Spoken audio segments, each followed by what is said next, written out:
Resident Evil 4. I'm sure you've heard that name before. Resident Evil and Silent Hill basically defined survival horror in video games. But where Silent Hill slowly began to lose its kick, Resident Evil stayed on top. Although we did have some stumbles along the way, Resident Evil has managed to stay the face of survival horror and horror in general in video games since the PS2. So then, why haven't I played it?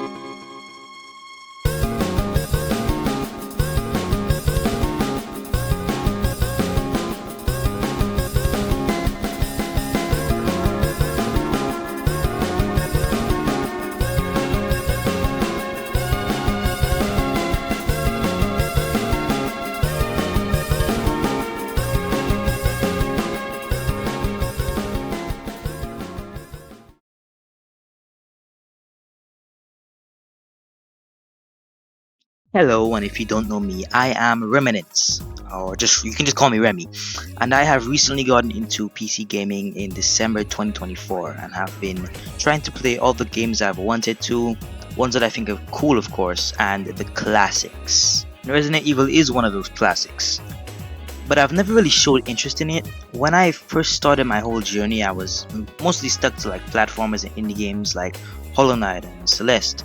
The only real AAA games I played was Doom 2016 and modern Sonic games. But then I saw this one video. It didn't really take itself seriously and more focused on the funny moments and well challenged, but it was pretty intriguing. The house, the creepy family, Jack, just Jack.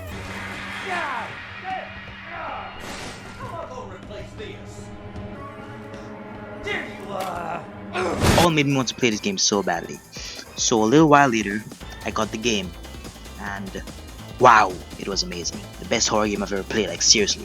The video was a challenge video where like this dude, I'll link him in the description by the way, tried to beat Resident Evil 7 without running, I think in under like 4 hours on the hardest difficulty or something like that.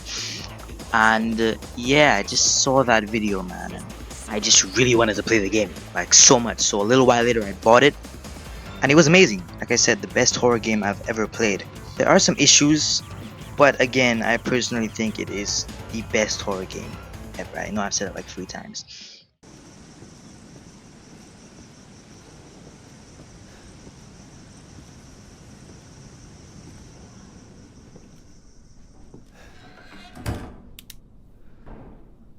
From the first time we enter the guest house, we feel this terror, like something is watching us. This crippling feeling like something or someone is watching us. Maybe it's because of the creepy man we saw walking about, but still. And this is exactly why I think this is the best horror game. Because at almost every single instance and part of it, it is trying to scare you. To give you a more detailed explanation of why RE7 is the scariest in the series and in gaming, I'll first have to talk about the progression of fear. Dread, the expectation of something or someone being there, lurking in the dark or watching us. Terror, the thing we are fearing finally showing itself, and finally, horror, the aftermath of the event. Now RE7 is great at taking advantage of this fear, and even after playing RE2, 3 and 4, I still think it uses it the best. Don't believe me? Well, I'll give you an example through Jack Baker and his section of the game. After an intense battle, Jack pursues us throughout the entire house while we're trying to do puzzles, and already we have the first shade of fear. We feel intense dread as we roam the rooms, going around doing puzzles and finding keys, but he never shows up where we expect him. I always think he's gonna appear in the next room or something like that, but he doesn't for a good few minutes, making me think I'm safe, but then immediately after he attacks me and I get a freaking heart attack. I admit that after like the second playthrough and watching a few RE7 fan content videos, Jack's section gets not very scary, and the whole game pretty much gets like a baby walkthrough, like nothing scary at all. Not that that's bad though. every horror game is like every single time you play it, it gets less and less scary. But they always find some kind of way, and especially Resident Evil finds a way to make it more engaging every single time you play through. And RE7 does this by unlocking the hardest difficulty after you play. The Madhouse difficulty. Spooky. You like that? You like that?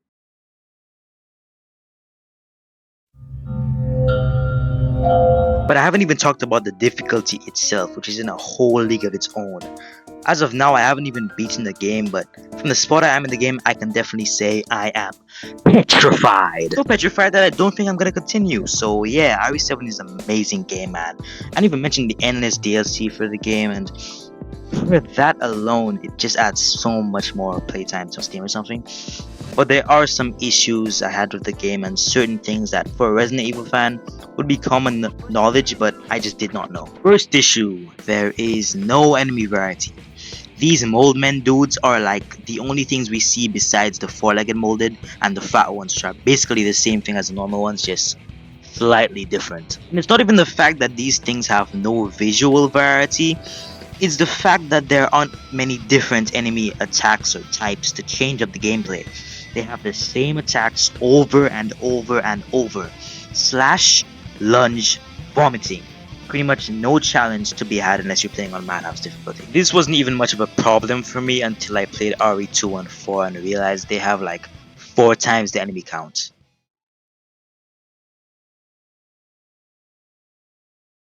I don't really have much other issues, I'm gonna be honest. Besides the ship section being a pretty big step down in quality compared to the house, but I didn't hate that as much as other people seem to, so yeah, it just wasn't as strong as the houses. I feel like the house feels like a genuinely iconic horror game area, and the ship is just not, it doesn't feel as unique. And as you try to look around and stuff, there's mold men trying to kill you, and it's not fun, man. This section is mainly here for exposition and story though, so I'll give it a pass for that. Speaking of the story, that is also pretty good in my opinion. Well, it isn't a good story, but for making us feel like we're basically stepping into a spider's web like a bug compared to a human, it is good, okay, it's alright. Ethan is kind of a blank slate, doesn't do much, and practically has no emotions. He's not as likable as Leon or Ada or Claire, but he's alright. But things like the Bakers being just a normal family and actually some pretty nice people, but being transformed into these amalgamations of their former selves is so sad and surprisingly deep. But enough about RE7. There are other games in the franchise to talk about, so yeah. At this point I was pretty invested though. I thought the game was pretty good, and I also had this crippling confusion. I thought Resident Evil had zombies and Umbrella and returning characters like Leon and Claire, but this game only really connects to the overarching story at the end, which is probably why I think RE7 was and is the perfect starting point for new fans like me. But I also wanted a taste of that classic Resident Evil zombie survival, and I just say I got it. Resident Evil 2. God, I love that sound effect. Resident Evil 2. You guys like my voice?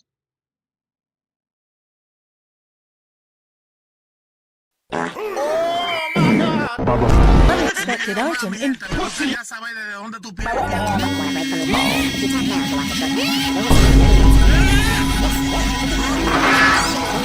Hey yo, shout out to Gavin Murray for that, whatever the hell that was. Anyways though, I don't know why I just did that, but whatever. Resident Evil 2 is probably the game closest to RE4 in terms of iconicness. This was the horror game, like pretty much the Silent Hill 2 of the Resident Evil series, and for a good reason. The game is creepy, man, like seriously creepy. You did hear me correctly. Creepy, not scary. The dark hallways, the zombie bodies, and all of that. The zombies you can't even tell are dead anymore. It's like the perfect prominent survival aspect compared to 7. Everything about this game makes it the perfect zombie apocalypse game, and it is really creepy. Going off Leon's story, we arrive at a gas station on a rainy night. Entering, we notice that all the lights are off for some reason. No employees or anything, but there is this creepy sound in the distance. Walking towards where we think the sound might be, we find a badly injured officer, and instead of talking, he simply points. Not even trying to ask for help, man? Okay. what we find there is...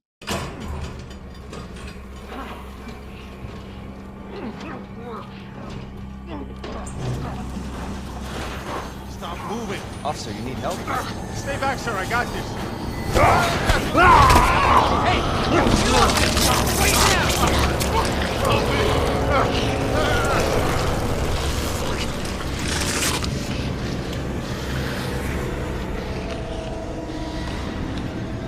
That's right, a zombie. And not just one.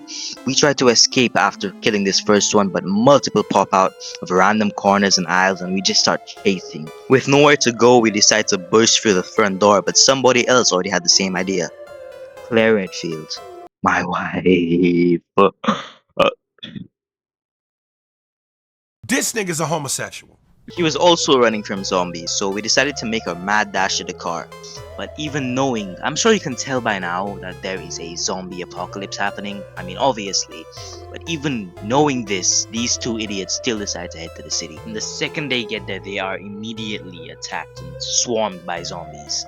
But when they try to back up and escape, this truck driver from earlier, who you may have seen already in this video, he ends up crashing into them, which causes the two to get separated and starts the actual game. For this, I'm just gonna use Leon's playthrough because I like his story with Ada and more and stuff, but I also like to say that Claire's playthrough is pretty amazing. Anyways, back to this. We get to the RPD, an iconic horror area. I personally think this is better than the Baker's house.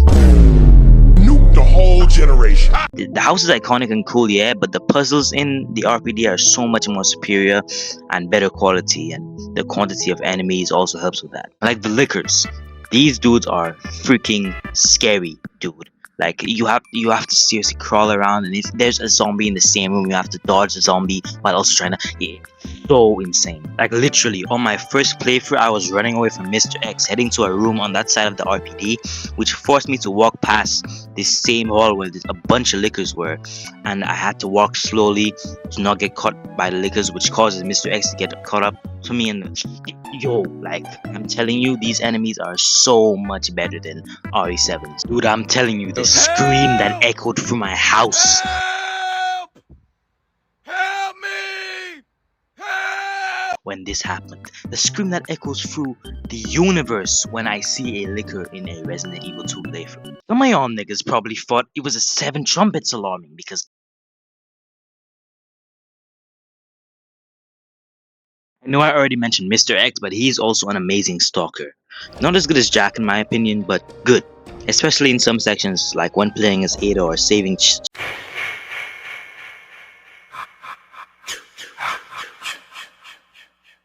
Sherry as Claire, where he just bursts inside and you have to escape.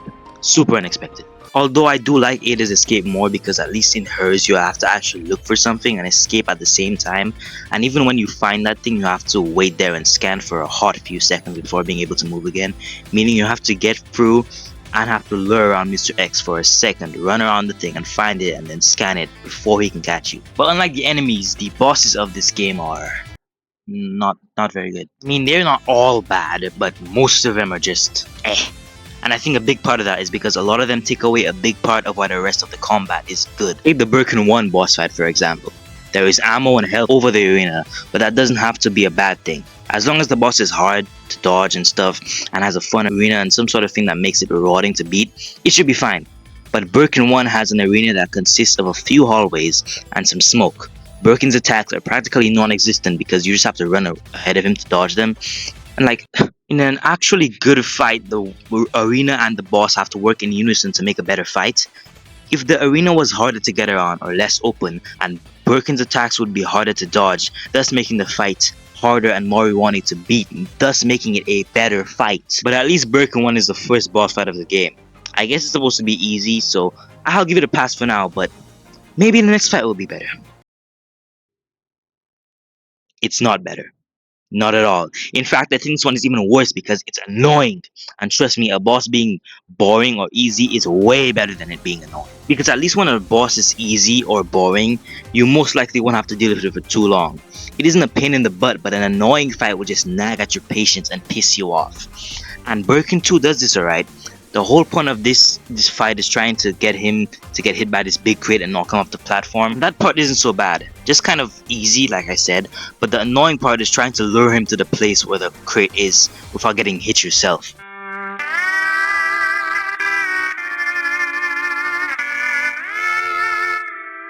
Moving past the bosses though, the enemies of this game also have a ton of variety. Unlike 7, this whole game is way more grand than 7.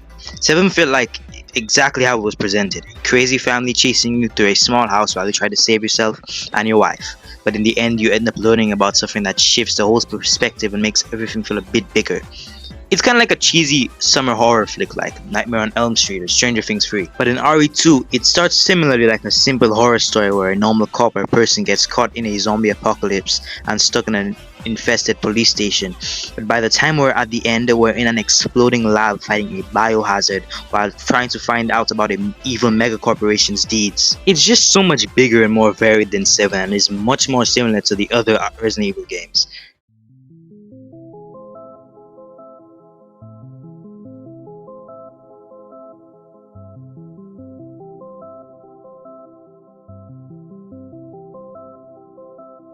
Now onto some things I had to get used to as a new RE fan. For example, I didn't know you had to save on separate slots. I saved on the same slot for my first playthrough as Leon and I got stuck on the Birkin free boss fight because I had no ammo or health. Although technically you don't have to do this. It's kind of just helpful, you know. This whole situation could have been avoided if I just used the boxes. I had to store items and use them later. And trust me, these have saved me so many times when I'm on low health or have no ammo. But when I first played on as Leon, I thought to myself, I don't need to use a box. All the supplies I have are usually right there. Why is there achievement for beating the game without it? Easiest achievement of my life. I now understand why there's an achievement. Some bosses give you literal crumbs of supplies, and trust me, on hardcore difficulty it is even harder to survive with just that. I also used to waste so much ammo on my first playthrough. I shot every random zombie I saw, and I actually tried killing Mr. X every single time I saw him. Not that doing these things are bad. Well, they kinda are, but considering the fact that my aim looks like this,